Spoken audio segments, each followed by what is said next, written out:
All right, welcome everybody to the Jim Acosta Show. It's 4 o'clock here on the East Coast on this Monday afternoon. As you can see, joining me today, it's Michael Monday one more time. Michael Cohen with me as well. Michael, great to see you. Hope you had a good weekend. How was the weekend?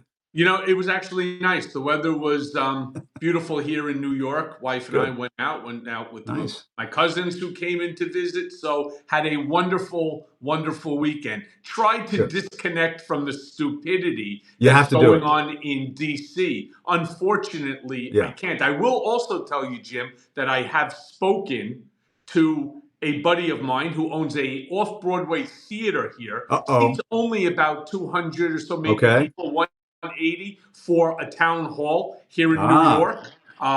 Yeah, you, it's you're ready for this. You want to do this. I'm working on a oh, I venue think it's down here. important. I mean, I think it's Yeah. important, Jim. Yeah. I mean, there are so many things for you and I to be talking about Absolutely. while we sit and we watch as folks like, and in my Substack today, I write about it Yeah. because it was very much on my mind. Watching two people who have very little in common, and I'm referring to Yeah. Bernie Sanders and Alexandria Ocasio-Cortez. Yeah. In the Bernie Sanders space, you have an octogenarian male, and then on the other side, you have a millennial female. Yeah. Two completely different ideologies out there together, rocking the It's democratic unbelievable. world, Yeah. rocking the I, democratic world with 35,000 plus people over in Tempe, I Arizona. don't think Trump. I don't think Trump realizes what's going on. He's asleep at the wheel in more ways than one, and this is one of those areas where he's just asleep at the switch. He does not understand the momentum that is building on the Democratic side of the aisle right now with these town halls. You got this Wisconsin Supreme Court race coming up in early April. I know you want to talk about that as well. But Michael, I mean, the other thing we need to dive into because I know that you like to talk about what's happening in the legal space. And, this fight between the administration and the Justice Department and the White House over the deportations of these Venezuelan migrants. I mean, it got escalated today. I'm just going to share this headline. Reuters had this headline earlier today. Nazis, this is Reuters. Nazis were treated better than Venezuelans deported by Trump, judge says at hearing. I mean, that you don't hear that said very often. This was an appeals court judge saying earlier today that Nazis were given more rights to contest their removal from the United States during World War II than Venezuelan migrants deported by the Trump administration. In a contentious hearing, the circuit judge, Patricia Millett, questioned government lawyer Drew Ensign on whether Venezuelans targeted for removal under the Enemies Act, Wartime Enemies Act, used a little-known law to contest the Trump administration's assertion that they were members of the Tren de Aragua gang before they were put on planes and deported to El Salvador. Millett, the judge, said this: Nazis got better treatment under the Alien Enemies Act than has happened here. And then the lawyer for the Justice Department said, "We certainly dispute the Nazi analogy." Well, Michael, that's not all that he said. He also yeah, turned around and he said, "That's all, folks." I mean, yeah, as he sat there and sort of stuttered, or trying to, constantly talk about habeas. Now, yeah, I gotta be honest with you. What a very poor performance on his part. But then again, it's because there is no way to justify what they did, which is to remove them and then to file the action against these individuals for removal. I right, thought her point, Judge Millett's point, that really struck a chord with me was the point about, well, what if I have a tattoo?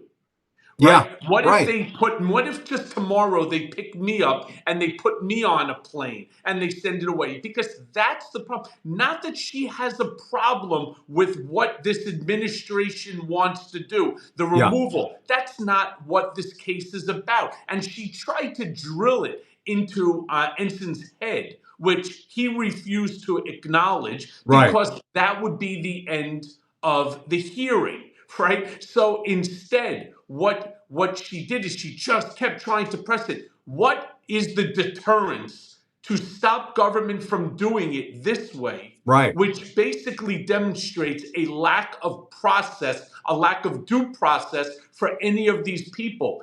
Yeah. And that includes even the ones that should be deported. Right. Deport them, but Right. after you identify who they are. Right. And apparently the lawyers for some of these migrants who were deported were saying, our clients were picked up because they had tattoos, but sometimes the tattoos were for their favorite soccer team. I mean, this was clearly Well, not the profile. favorite soccer team. The guy who was Yeah. deported Yeah. was a soccer coach Right. for Real, I think Madrid Real. Unbelievable, unbelievable. And Judge Boasberg, who's also been handling this case, he's keeping his ruling in place, barring the administration from using the Alien Enemies Act. The judge got feisty with the Department of Justice in this case as well. He said the order should remain in place so that the immigrants could have the opportunity to challenge the accusations that they belong to the gang. And late last week, the judge rebuked the DOJ and accused the lawyers of ignoring his order to turn around those deportation flights. I mean, this is what's at the heart. I mean, the profiling, the picking people up off the streets, throwing them on a plane, that sort of thing, without even showing any evidence that they're part of a gang. That is one outrage. But the other thing too Two, is they just defied two. this judge's order. Yeah, Right, and then they had a great one, which really made me laugh yeah, when Judge Millett turned around and said to the attorney, Deputy Attorney General Ensign, and said, "Well, why didn't you run then into district court and file a injunction, right, or right, file an action?" And he turns and says, "Well, we didn't really have time." She goes, "You had more than a week, right, exactly. to file an emergency. You file emergency action, literally the same day, hours after, Yeah, not waiting a full week, and then yeah. still not doing it." I get the sense that some of the lawyers that are handling this case are maybe not the best and the brightest. I'm just getting that impression. And to that point, not the best and the brightest. We need to talk about the Atlantic story, Michael, because I mean, this thing has just rocketed across everybody's social media accounts. It's all the New York Times, Washington Post, everybody's writing off of this now. Jeffrey Goldberg from the Atlantic wrote this magazine article earlier today saying the world found out shortly before 2 p.m. Eastern time on March 15th that the United States had started bombing Houthi targets across Yemen. Goldberg writes this: I, however, knew 2 hours before the first bombs exploded that the attack might be coming.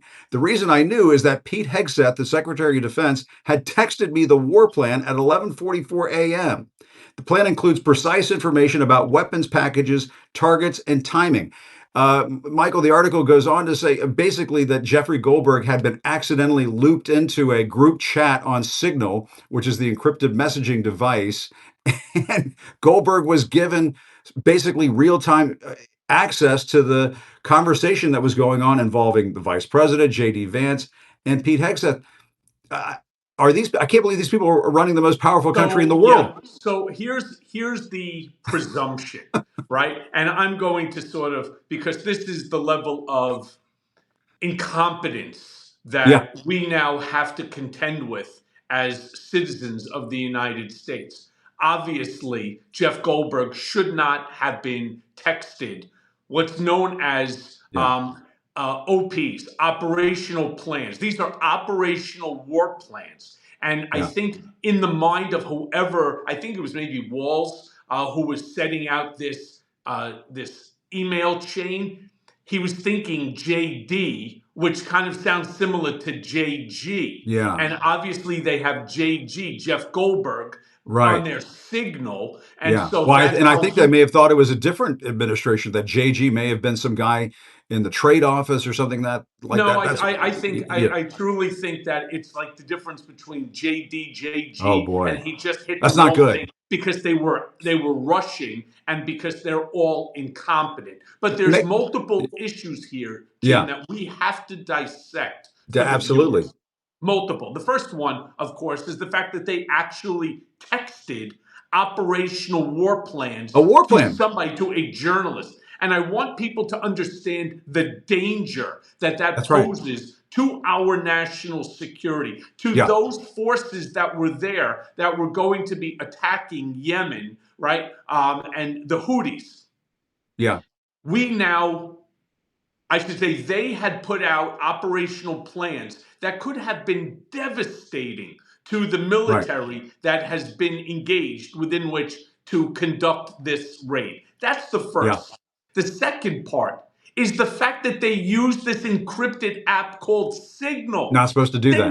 Signal is if you're having a fucking affair or something, or if Jesus. you're or if you have something going on, right? That's not for Not, the government. not for discussing war plans. Yeah. Do you remember how Trump attacked Hillary Clinton and But her others for emails, using what's that? for her emails, the emails. Yes, that Yeah. that is you do not use Signal or any non-government platform within which to communicate. First of all, every one of those communications belongs to the American people, That's hence right. the National Archives, right? NARA. Correct. Well, on Signal, Not that they anybody give a who shit has about that, that, but anyway, go ahead. Yeah. on Signal, they disappear after a period of time, Yeah. right? You could set it for 5 minutes, it could be a day, it could be a week, but they disappear, which means that those emails, those text messages, those communications will never become part of NARA, which they are obligated to turn over. That's That's the right. reason why Clinton was wrong and Ivanka and Jared and others were all wrong. Yeah. Well, you know what? As we always say, when it comes to Trump, what's good for Yeah. you is not Well, necessarily good for me, maybe right? maybe Jeffrey Goldberg can turn them over to the National Archives. But here's a text thread. I can read a little bit from the text thread. This was provided by some of the news organizations reporting on the Atlantic story. JD Vance says, at Pete Hegseth, if you think we should do it, let's go. I just hate bailing Europe out again. Let's just make sure our messaging is tight here, the vice president texted. And if there are things we can do up front to minimize the risk to Saudi oil facilities, we should do it. And then Pete Hegseth writes back, VP, I fully share your loathing of European freeloading. It's pathetic. But Mike is correct. We're the only ones on the planet who can do this. I mean, it sounds like, this is like me and my buddies, texting one another about March Madness. Yeah, buddy. I got my money in Florida. How about you? I mean, what the hell's going on here? Yeah, I want to just then touch what's going on here, pure insanity. But I also want to just give you the third part, and I think Yeah, this part is hands down the most important of all of the 3 points that I yeah, want to raise. Bad enough that they texted out on Signal operational war plans. The correct. part that bothers me the most is the fact that President Trump made a statement that he knew nothing about this. Interesting. Okay? Yeah. There's two Well, ways that we need to dissect this. The yeah, first is one, that he's lying, that he did, and obviously thoroughly embarrassed at yeah. the level of incompetence and stupidity of those that he has put into And the these top hypocrisy positions. about Hillary and the hypocrisy that could be a reason why he's lying. But go ahead. I like where you're going with What if this. hypothetically he's telling the truth?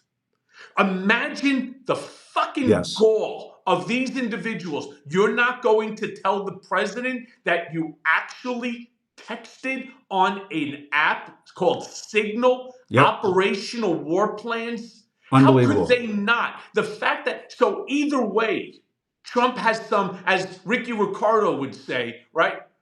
You got some splaining to do, You got some Lucy. big time splaining. Okay, big time splaining here because the fact that he could say he knew Yeah. nothing about this, Yeah. they have an obligation to tell the president of the United States that they fucked up. And this Yeah. isn't just a small one. This is a Well, major one that could have put our national security. you're So the right. fact that he's You're right. claiming that they didn't, somebody's head needs to roll here. Yeah. The Yeah. No, question you're is, right. No, and Michael, the other thing that's a little scary about this, and you and I are joking around a little bit here, and we absolutely should because of the incompetence. But I think we're kind of lucky here that Jeffrey Goldberg is a respectable, respected journalist in Washington. When he got access to this information, he didn't utilize it, on the spot.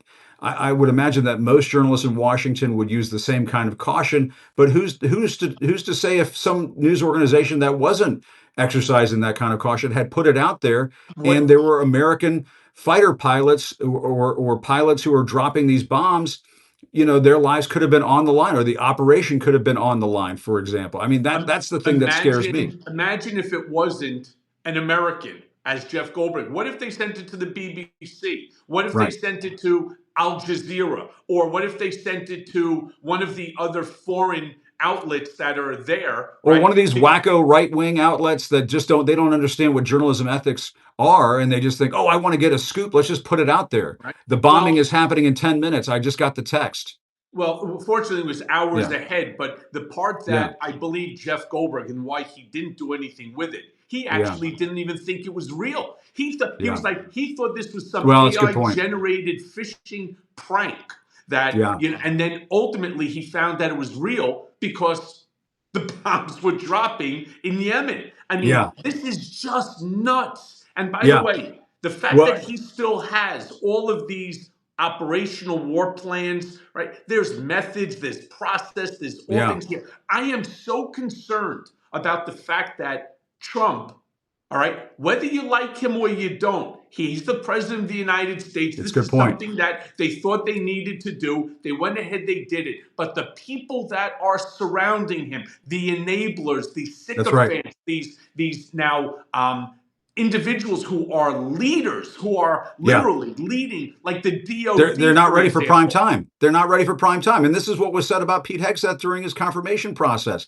He was the one at the hearing talking about DEI and talking about merit and saying there are certain people at the Pentagon who don't have the merit, don't have the credentials, don't have the street cred to be in certain positions. And yet he's the one who was put in this position as Secretary of Defense when he clearly was not qualified to be Secretary of Defense. And here's a glaring example right off the bat of just outright buffoonery. I mean, and listen to this. I mean, The Guardian added this on the story. Key figures in the Trump administration, including J.D. Vance, Pete Hegseth, Marco Rubio, and the Director of National Intelligence, Tulsi Gabbard, used the commercial chat app Signal to convene and discuss plans while also including a prominent journalist in the group. Tulsi Gabbard, the Director of National Intelligence, what are you doing on Signal? Talking That's the about question. anything. That's the $1 million question Yeah, right there. yeah, First and foremost, this is a major embarrassment, not just for the president, but for yeah. the United States of America. Yeah, It opens up more and more opportunity for our adversaries within which to try to obtain yeah, information from this group of inadequates, right? And it doesn't just stop there. It is one blunder after yeah. another. Look at, like, for example, the Lutnick comments, the The Howard Lutnick, Lutnick, oh, the thing about Social Secretary of Security. Commerce. Uh, The most, the Yeah, most obnoxious, the most detached yeah. He said if sort of his comment. mother-in-law, he said if his mother-in-law had not gotten her Social Security check 1 month, she wouldn't complain. But yet he's a billionaire. I mean, he can take care of his mother-in-law. Presumably, he would take care of his mother-in-law, and she wouldn't have to worry about her getting her Social Security checks. I mean, I'm glad you brought this up because I was going to put this under the headline "What the Musk." The Washington Post reporting Elon Musk claimed the Social Security Administration is plagued by immense waste and promising audits to root out the extreme levels of fraud. Trump, of course, talked about this as well. But Washington Post reporting some of the biggest examples of allegedly wasteful spending held up by Musk and Doge so far have been overblown or inaccurate. I mean, the press is all over this stuff, Michael, and this is why people are showing up at these town hall rallies for Bernie Sanders and AOC and others. They're getting packed auditoriums. If you and I do, we'll get a packed auditorium too, because this is just out of the incompetence is out of control. Yeah. When I was saying that they're two unlikely people, that's because I'm referring to the fact that he's an octogenarian male, she's a millennial female. And while, Yeah, yes, they are both Democrats and they both stand for the same thing, which is equality, fairness, yeah, nobody had a better line, as far as I'm concerned, than AOC when she responded back and she goes, wait, because I was a waitress, right? yeah, So, in other words, she's trying to bring this crew of billionaires back down to reality. That, yeah, as you said, just because Lutnick's mother in law, who's 94, missed a month in terms of her Social Security check, the wife Howard's wife and I know Howard 23, 24 Yeah, I'm years. sure you And I do. know the mother-in-law. They're Yeah. from my hometown. You know, Yep.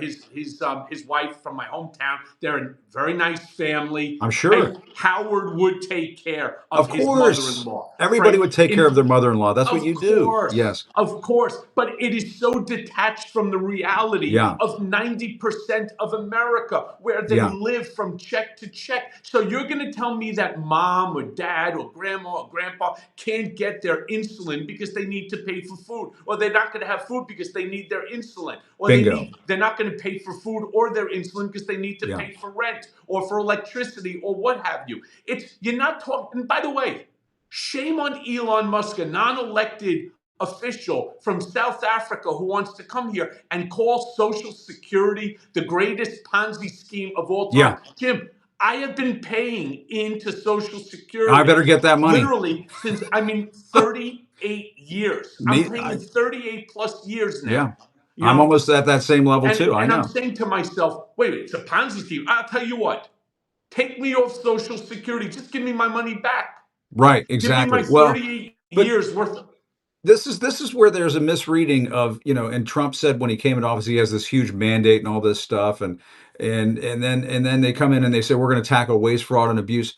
When you talk about eliminating Social Security, when you're making up stories about Social Security to pave the way for eliminating Social Security, that's not eliminating waste, fraud, and abuse. That is eliminating a program that is vital to the well-being of millions and millions of senior citizens in this country. Not everybody has a giant 401k. Not everybody has a pension plan because they work for a big union or whatever. A lot of people are relying on Social Security to just get through their golden years. And to think Jim, that Elon Musk would be putting this out there, it's just un-American. well, it's not un-American. It's Yeah, typical for a billionaire who yeah, considers profit over yeah, people. Here's the interesting statistic that I read this morning, actually, that the Social Security recipient receives approximately $65 a day. Now, mind yeah, you, it's not $65 that you didn't pay into. It's yeah. $65 is how the system works.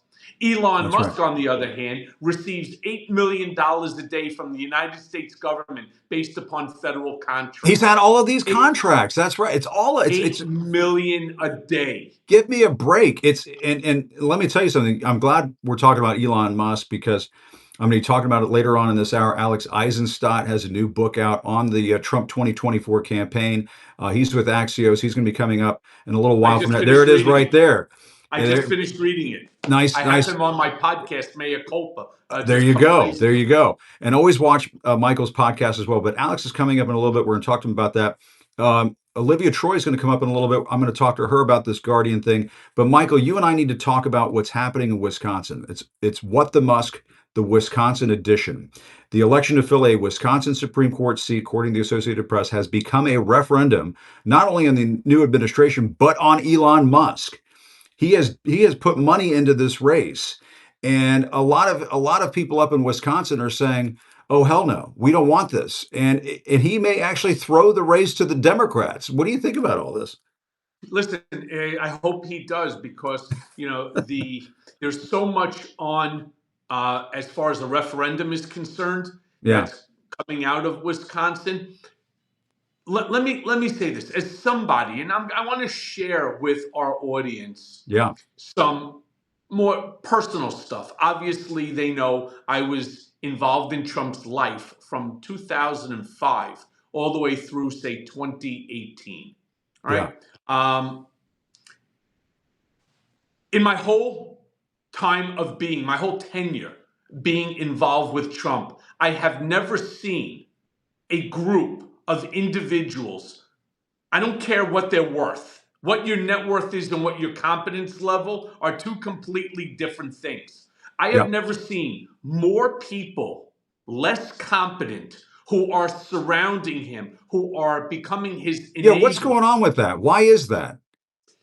I don't know, Is but it is he just so off his game that he's basically he got back into office, but he's just going to delegate everything because he it's just not he's not off his game. What's happened is in the first go around, he had certain individuals that were around Yeah. him who were they were core Republicans who had experience in Yeah. DC. It's just and I'm no fan of his. I'm talking about Reince Priebus, but say whatever you want about Reince Priebus. He was a insider, a swamp monster Republican. And what Yeah. he did is he tried to fill all of the jobs with swamp monster Republicans. But nevertheless, while I still didn't like them, they still had experience. Yeah. The inexperience, whether it's Lutnick, whether it's Hegseth, whether it's Tulsi Gabbard, it makes no difference.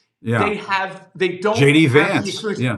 And you know what, Jim, they're Yeah. doing? They're embarrassing not just the president terribly. And I want to pick up the phone and I want to call him and say, what are you doing? Yeah. He What doesn't are want you to take those doing? kinds of calls. He doesn't It's want to take those not kind of just calls. an He embarrassment throws to the press out. yourself. He throws the press out for asking hard questions. He goes after people who give him a hard time. He doesn't want that anymore. And that's what makes me worry about Elon Musk Yes. because Elon Musk, say what you want about Elon Musk, he's a pretty competent guy. Knows how to run a business. You may not agree with what he has to say or his beliefs, but I don't think he's an incompetent person. I mean, I don't, it seems to me There's he's a difference though, Jim. yeah, He may be great at running a Tesla battery, electric vehicle, or even having the right people at SpaceX. But he yeah. doesn't know shit about government. No, He he doesn't doesn't know anything understand, about government. and Yeah. he doesn't care. Oh That's no, the that's bigger true. problem. He Yeah. doesn't care about your privacy rights. He doesn't care about, he wants to show Trump that Social Security is bullshit. It's a scam. That there's people 280 years old that are still receiving Social Security. Let me ask Yeah. you this question. Assuming that you are the person who's allegedly 280 years of age, somewhere along the line, let's just say the name is Jim Acosta, right? Somebody else, maybe with the same name, Jim Acosta, is receiving those checks, right? Okay. Yeah. So what did you do? You named your kid Jim Acosta Jr. so you could keep going ad infinitum? At some Sure. point in time, where are these checks going? The whole thing is nonsense. He's wrong. And instead of Trump coming down like he Yeah. used to do, if you made this type of mistake at the Trump organization, your ass would have been fired in a Yeah. split second. And you know My how I know, Jim? You know yeah. how I know your ass would be fired? I would have been the one throwing you out the fucking door. Yeah. No, absolutely. No, and let me just be very, very clear. I completely agree with you 100% that Elon Musk has no idea what he's doing inside our government right now. He launched a successful car company, not doing so well right Good, now. He launched a successful rocket company good. that does well some days, does well, doesn't do well on other days.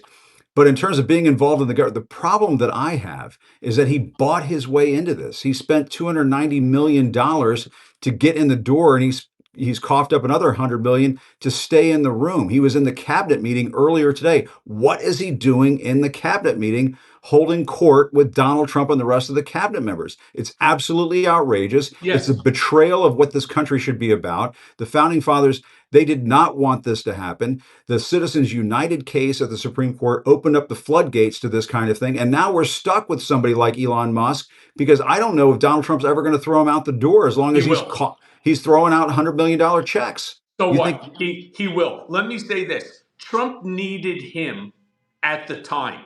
Trump doesn't need anyone any longer. He yeah, truly doesn't. No one person is so vital to Trump that he can't inflict 50 times more. There's an old Trump saying, if you punch him, he'll punch you back 10 times harder. right. Assuming he decides Elon Musk, it has to go. The second Elon Musk steps 1 inch out of line, he'll shut down Twitter. He'll end Yeah, up putting the Department of Justice all over him, like they did to me, right? yeah, He'll have Pam Bondi arrest him in a heartbeat, claiming fraud. He'll turn around, they'll claim yeah. all sorts of things, and they will strip him Well, of all of his money claiming he stole that money from the U.S. I hear what government. you're saying. I hear what you're saying. The thing that concerns me right now is you have Howard Lutnick going on television saying buy Tesla stock. You have Donald Trump, putting his cars out on the south lawn of the White House like it's Barry's used car lot. And that's the thing I don't like, because if Elon Musk can buy his way into our government and do these kinds of things and do the what was it, the salute that he did on inauguration day. I mean, give me a break. This is not what we need in our government, and he's showing that if you pay the price, if you pay that kind of money, you can just sort of run roughshod over just about everything. And Yeah, well, one thing that yeah, Trump also knows is that for Elon Musk, the investment of say 300, 400 million into yeah, Trump's stuff was a very secure payday, because he yeah, has made over 250 billion dollars literally since Trump has become president. Now, a lot of that yeah, got lost with the Tesla stock and so on, but nevertheless, he made $250 billion since yeah, Trump became president. So that is a wonderful return on investment. no Trump question. understands a lot more than what people think. And you know what? He's not going to allow them to embarrass him and Yeah, continue. Like I but said, from my I time at Trump Org, yeah, these folks, whether it's Lutnick, whether it's Elon Musk, even somebody has to go down for this fuck up when it yeah, comes to the the Atlantic Guardian thing. Yeah, with the Atlantic. I'm sorry, yeah, with the Atlantic article. I agree with you 100%. The other thing, though, that is concerning to me when you can have your opinion, Michael. I'm not going to dispute what you're saying. You know him a lot better than I do. But when I was watching him at that cabinet meeting earlier today, and Trump really can just sort of like, I've been calling him like the see and say toy, where you pull the string, and this is a duck, quack quack. This is a cow, moo moo. All Trump can really do is sort of just talking like these generalities, and he's going around the table. He's talking to these various cabinet members, and he's saying, we just want to make America great again. And he's still saying things like that around the cabinet meeting room. And it just strikes me as somebody, it makes sense to me that Elon Musk has kind of taken over, because he just doesn't sound like he's all there anymore. And I could be wrong. No, I'll fully he's admit that. there. It's just he look, you want to Yeah. talk about Doge for a quick second? The whole point of Doge is supposed to get rid of fraud, waste, and abuse, right? Government Yeah. efficiency. Think about it. With all of the cuts that have been made, if you really want to save the United States taxpayers some money, how about tell Trump not to golf?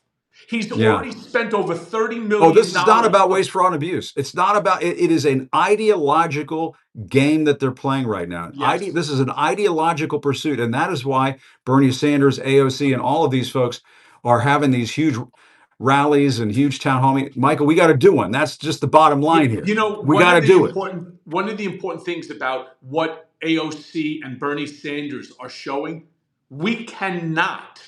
We don't have the right, Jim, you and I and so many others. We don't have the Yeah, right to sit with with our hands under our ass. We have yeah, to get up and join this fight. If yeah, in fact that we remain silent, if everyone remains silent, yeah. our democracy, when you wake up from this That's nightmare, right. No, will not that's look like right. anything that you could possibly recognize. That's That's right. why anyone with a platform, everyone has to become involved. I Like this agree with Jim you. Acosta show, like Michael Mondays, like my Substack at the Real Michael We Cohen. love it. Join the communities, be a part of it. Every single person, whether you're Republican, Democrat, Independent, you are obligated to be involved, Yeah, because at this point, apathy and being passive is yeah. only going to allow Can't this do it. stupidity to continue. Can't do it. Another great Michael Monday, Michael Cohen, ladies and gentlemen. Michael, great to see you, man. Always great to see you, Jim. Thanks a lot. Really appreciate You it. got it, pal. All right. We always love Michael Monday because Michael always brings it. You'll have to forgive me if I'm a little tongue-tied or sleepy sounding today. I was with my dad all weekend. He's been in the hospital, and when we're talking about Social Security, it makes me think about the fact that that people like my dad rely on this. People like my mom rely on this. A lot of folks out there, blue collar folks, rely on their Social Security. How can you talk about it like it's a Ponzi scheme? Anyway, very happy to have Michael Cohen on the show.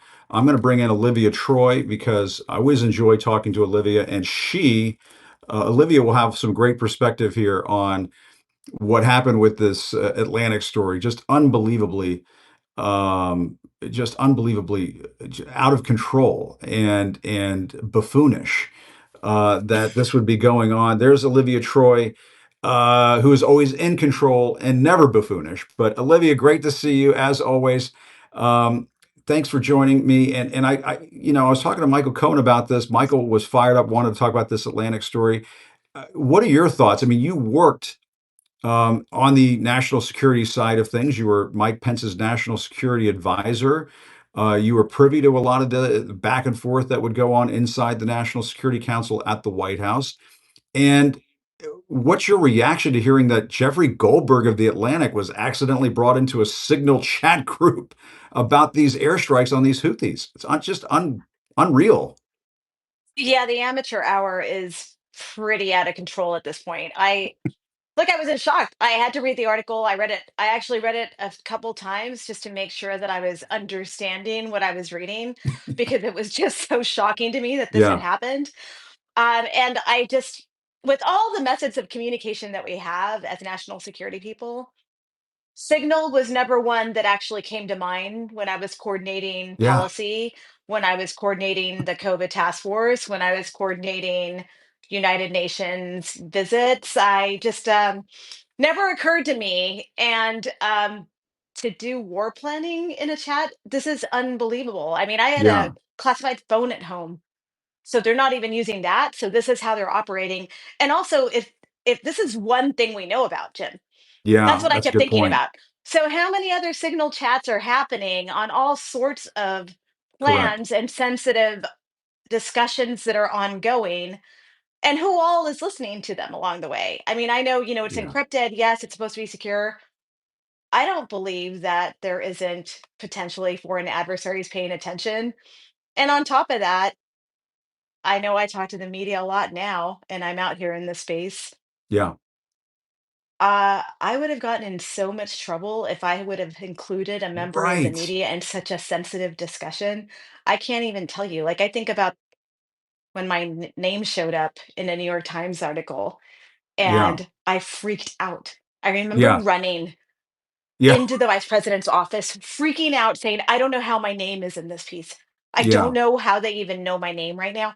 Why is my name out there? And so I only mention that because I want to give credit to Jeffrey Goldberg for Absolutely. having the actual wherewithal of himself to not include that intelligence officer's Yeah. name. That was one thing that stood out with me in the story. He actually says, I'm going to not name this person in my story because they're an active intelligence officer in it.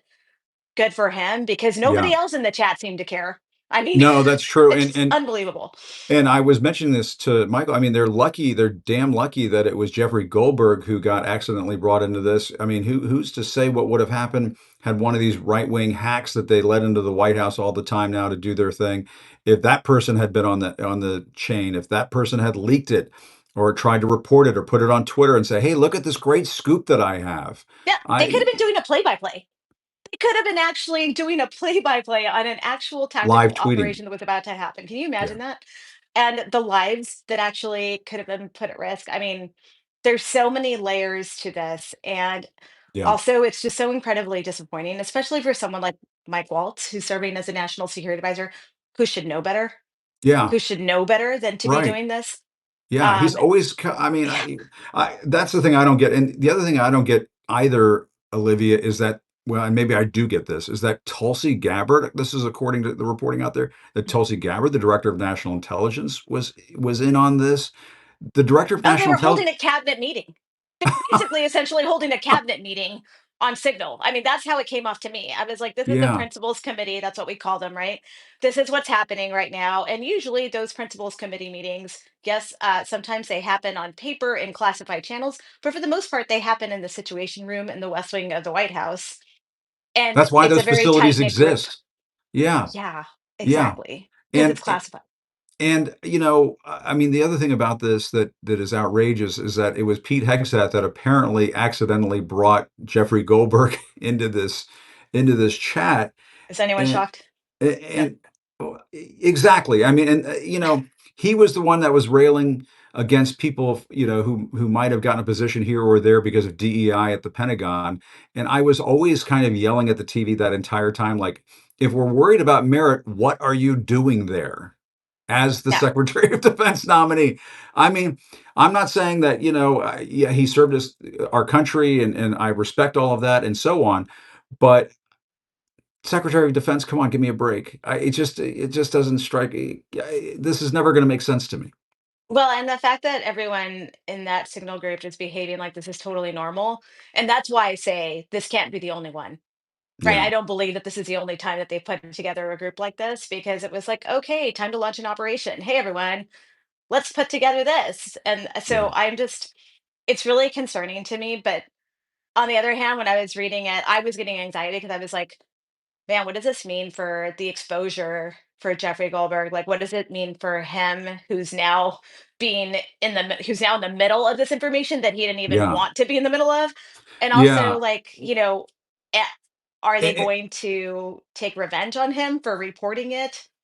yeah. Um, there's so many layers to this, Well, and but the NSC confirmed ultimately, it. it's Yeah. wrong, Oh, right? ultimately, it's wrong. Yeah, the NSC confirmed Exactly. that it looks like this chat is legit. So we should put that out there. But the text thread that was reported on in this story, which I find to be kind of amazing, is that at one point JD Vance says to Pete Hegseth, if you think we should do it, let's go. I just hate bailing Europe out again. Let's make sure our messaging is tight here. It just, some of the things that he says just sounds kind of lightweightish, and I hate bailing out Europe again. And then Pete Hegseth says, I fully share your loathing of European freeloading. Olivia, you and I have had this conversation before. What European freeloading? I mean, apparently Yeah. JD Vance the other day was going off on Denmark because of Greenland. Denmark stood shoulder to shoulder with this country after 9/11. The European countries that are part of NATO have put up just as much money as the United States in Ukraine. These are things that MAGA world, that information doesn't penetrate MAGA world, but it is the truth. And And it, and, again, it, and it's sort of dripping with these talking points, even in this chat. and you have a cabinet level discussion happening now Yeah, at such level. And now you have the entire world watching this chat now, right? I mean, they're aware of that's, it. And that's now, a great I mean, point.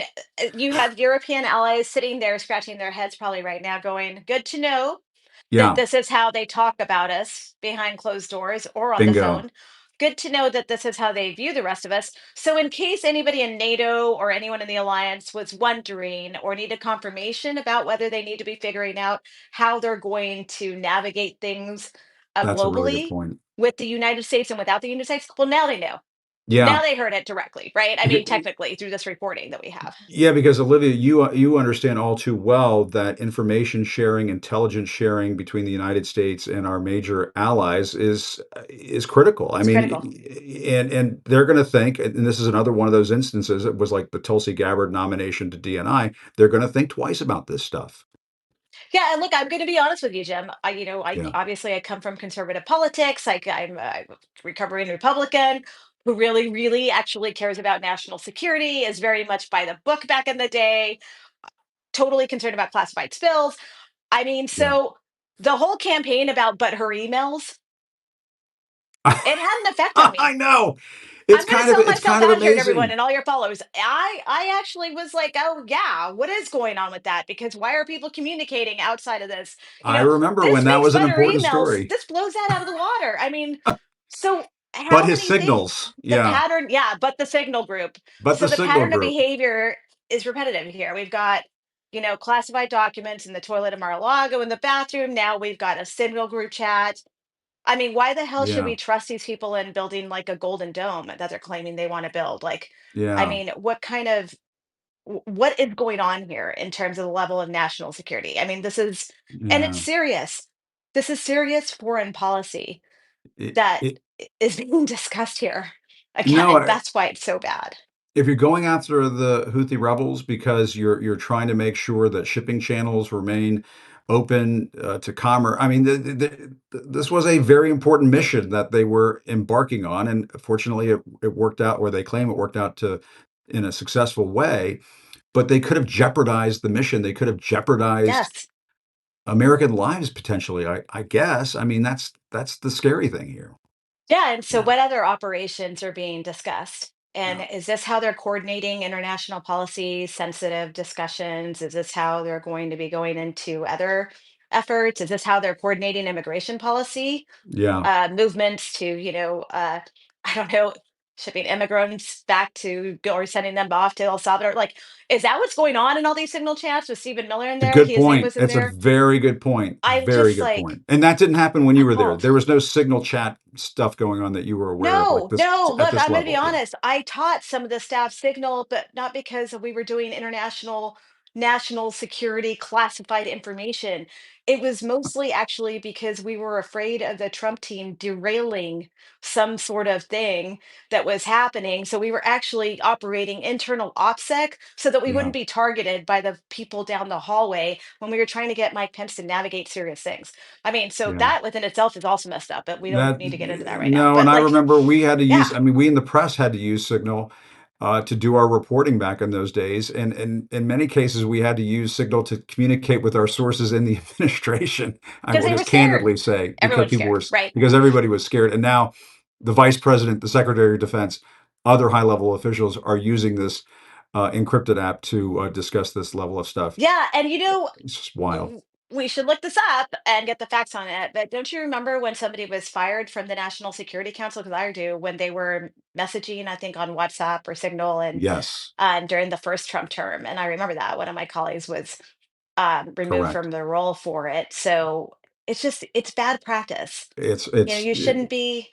There are, there's high side, there's classified systems, there's secure facilities yeah. where you have these conversations in. And that's You why we know, have these facilities. yeah, That's why we have these things. This is why we yeah, can't have nice things, I guess, is anymore, I guess. anymore. Anymore. Yes. And the sad part is, I mean, Yeah. I think the right wing machine is very effective at spinning these things and saying it's Yeah. hyperbolic and here they go. Yeah. It's not about the left blowing this out of proportion. It's not about the media blowing this out of proportion. This is really serious stuff happening here, Yeah. right? That's why we're concerned about it. And if Yeah. I were a person, talking to a MAGA family or your neighbor, I would be saying the reason this matters is because when they're discussing these operations, if your son or daughter or relative, dad, mom, somebody is involved militarily or they're part of this, Yeah. they their lives could be put at risk, their security could be compromised if that information lands in the wrong hands ahead of time. The number of things that could go wrong is exponential, and that's why It's it scary. matters. Yeah. Yeah. And it also could lead Yeah. adversaries to say, "Oh, they're gonna do this. We're gonna retaliate or do something beforehand before they launch this." I mean, there's Yeah. so many things that can go wrong here. But Yeah. anyways, I Wow. know. I get very passionate about this because I know you it's do. really just it's just frustrating to It's mind watch blowing. And it doesn't need to this be this happen. way. No. That's the moral of the story here. Yeah. Olivia, great to see you as always. Thank you for coming on and talking about this. I knew you were the perfect person to go to. Thank you very Thanks. much. Thanks so Good to much. see you. See you, Jim. Okay. See you, Olivia. Bye. Okay. Take care.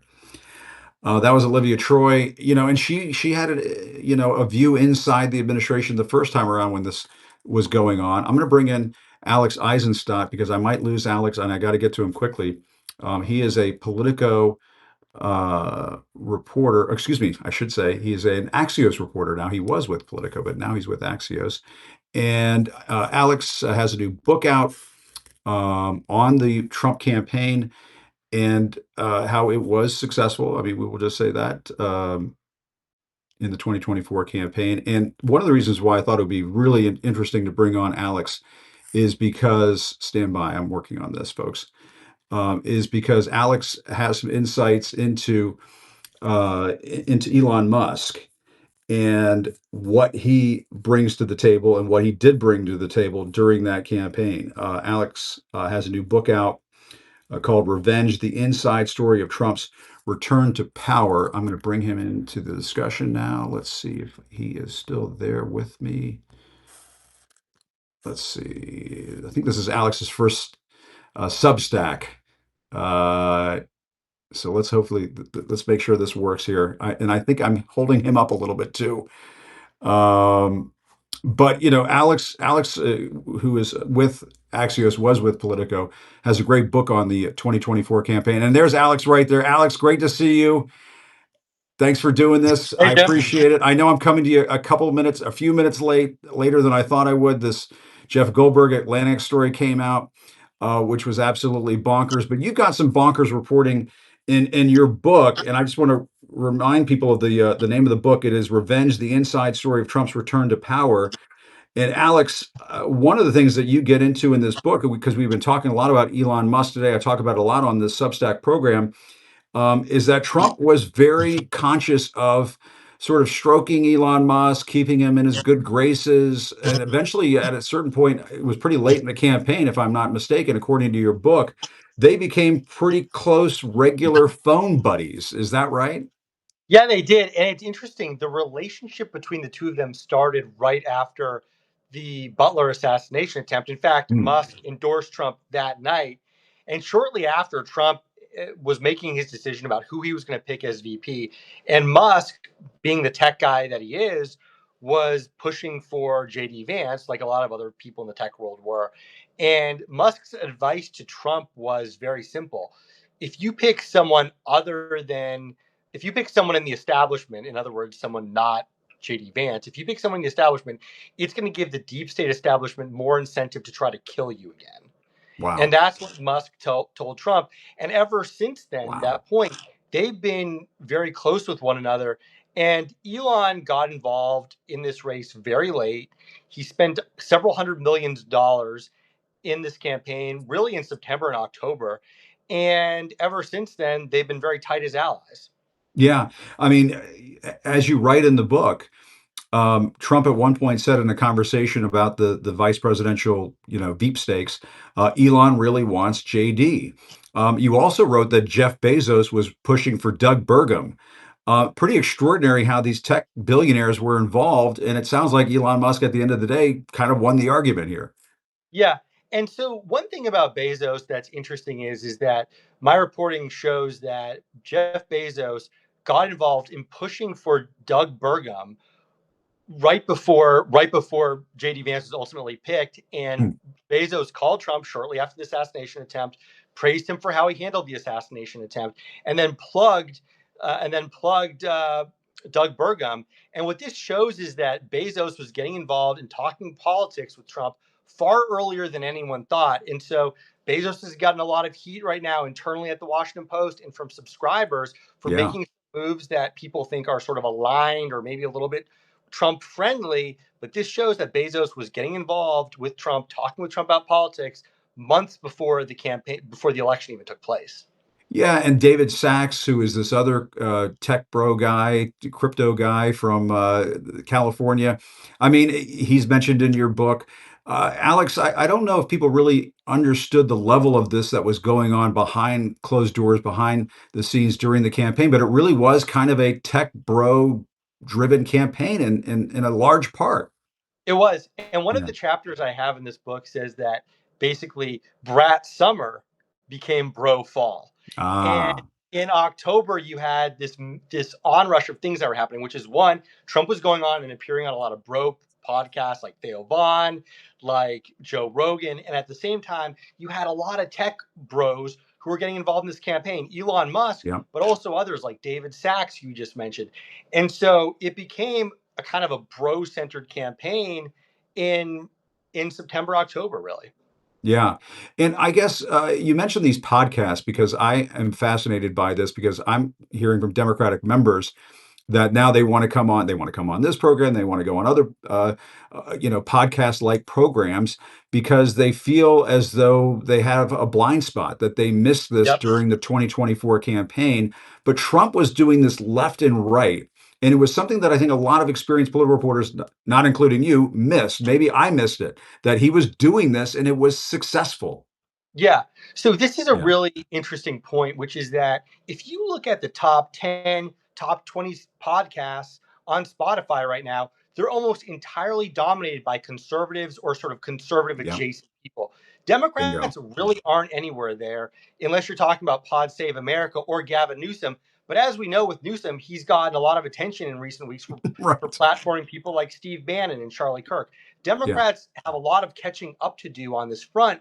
And we know that, the new media space like podcasts or like what you're doing right here is Yeah. where a lot of attention is being placed. And so Democrats, it's one of the things that they need to figure out how to do is how to reach people where they are, which is increasingly on the new media space, like Substack or the podcast space.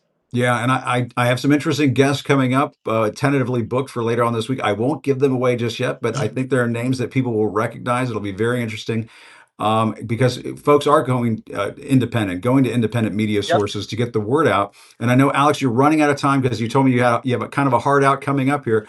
Anything else from the book that you want to mention? I mean, I'm fascinated by the Elon Musk thing. Are you surprised that he has the kind of influence in the administration Yeah. that he has right now?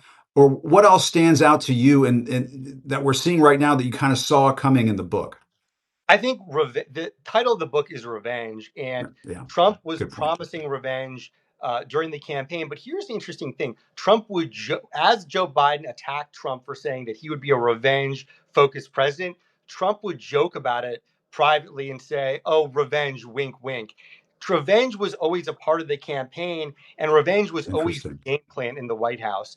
As it relates to Elon Musk, one thing I would say is that Elon Musk is not like a regular typical politician or typical cabinet member. His Right. wealth, his bottomless barrels of money give him an extraordinary amount of leverage and power. And so when you bring Elon Musk into the orbit, you got to handle him carefully, right? You can't push him out too aggressively because if Yeah. you do, he could spend that money in politics in any way that he wanted to. Yeah, and that's why, and I know you have to go, so let That's me know okay. when you got to go. But the thing that I wonder about Elon Musk, because Michael Cohen and I were talking about this earlier, and he thinks, oh, no, no, Elon Musk isn't going to last that long, that sort of thing. And eventually Trump will get rid of him. But you have to think Trump is thinking in the Yep. back of his mind, if I cut Elon Musk loose, this could come back to haunt me. So maybe that works to Elon Musk's benefit in terms of staying around and having staying power. I don't know. Yeah, and look, Elon Yeah, Musk is now going to is saying he's going to cut a $100 million right. check to a pro-Trump super PAC. That gives him an enormous amount of power. If you're Trump, you're saying this guy is putting all this money into my operation. What does that mean, right? Yeah. Wow. Well, the book is Revenge, the Inside Story of Trump's Return to Power. I mistakenly said you were with Politico. You were with Politico for many years and a terrific reporter there. You're a Thanks. terrific reporter now at Axios. Everybody go out there and get the book. I saw somebody say, I'm going to get the book, but not on Amazon, which was a shot at Jeff Bezos. But as long as you get it, that's all we care about. Thanks, Jim. Congratulations on the show. Thank you All for having right. me. Thanks a lot. Good to see you. All right. Take care. Alex is one of those old political campaign trail buddies, reporters. They run into one another out on the campaign trail, and Alex is a good guy. And it sounds like his book has a lot of interesting stuff. People might think, oh, I don't want to go back and read about the campaign and so on. There are Elon Musk nuggets in this book that I think make it very interesting reading. And so, and I was surprised to see that Jeff Bezos was involved talking about Doug Burgum and that David Sachs was in there and all these podcasts. I mean, it does sort of lay out how Trump was able to do it. So it's very interesting reading. Thanks everybody. This was a fast-paced show. I did not anticipate having three guests today. I originally just had Michael and Alex booked, and then this Atlantic thing popped up, and immediately thought of Olivia.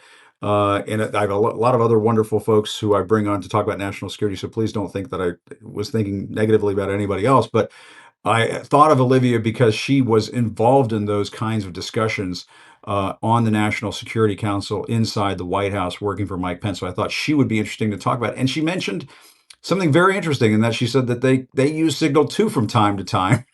And so this should not surprise us that they were using Signal inside this administration. What is surprising is to this level, where you have the Secretary of Defense. Remember, the Secretary of Defense, Pete Hegseth, was at his hearing trashing people who had perhaps raised to the position that they were in because of DEI. And he talked about how merit was paramount and how, you have to have merit when it comes to hiring decisions over at the Pentagon. And yet, Pete Hegseth became the Secretary of Defense, and people raised questions and said, "Is Pete Hegseth qualified to be the Secretary of Defense?"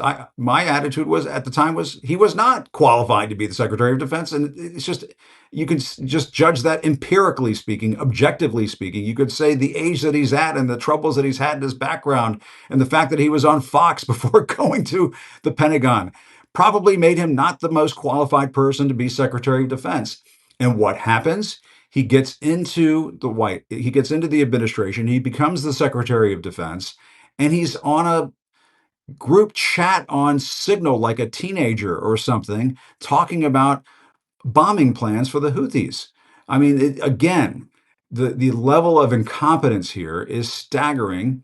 And it's obviously going to be something that's going to be talked about. Of course, the Republicans who control both houses of Congress are not going to have a hearing on this. Perish the thought, as I like to say sometimes. But there should be hearings on this. There absolutely should be hearings on this. And as Michael was talking about, and as Olivia was talking about, if Donald Trump is going to get out there on the campaign trail, and I was with him back in 2016, he's going to get out on the campaign trail and go after Hillary Clinton and talk about her emails. You guys might remember those campaign events where Donald Trump would get out on the campaign trail. He'd talk about Hillary's emails. He'd talk about how she bleached the emails and how they blew up the emails and they did all these things to the emails.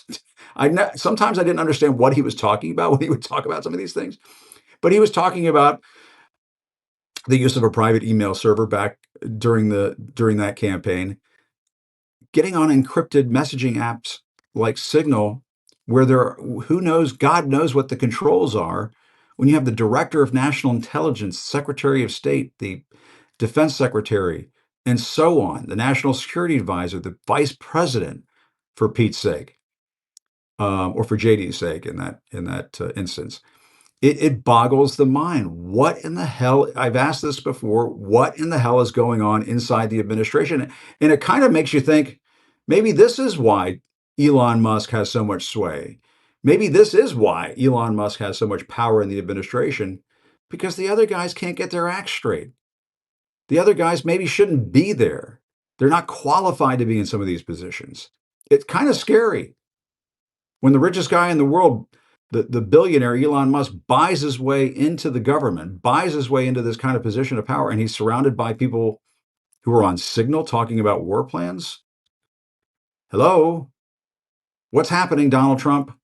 What's happening inside your White House? Do the Republicans up on Capitol Hill have the courage, have the guts to hold hearings on this? That's the question I'll leave you with tonight, ladies and gentlemen. Still reporting from Washington, I'm Jim Acosta. Thanks, everybody, for joining me today. My thanks to Michael Cohen, Olivia Troye, and Alex Eisenstadt in his terrific new book. Thanks, everybody, for tuning in. I'll see you next time. Take care.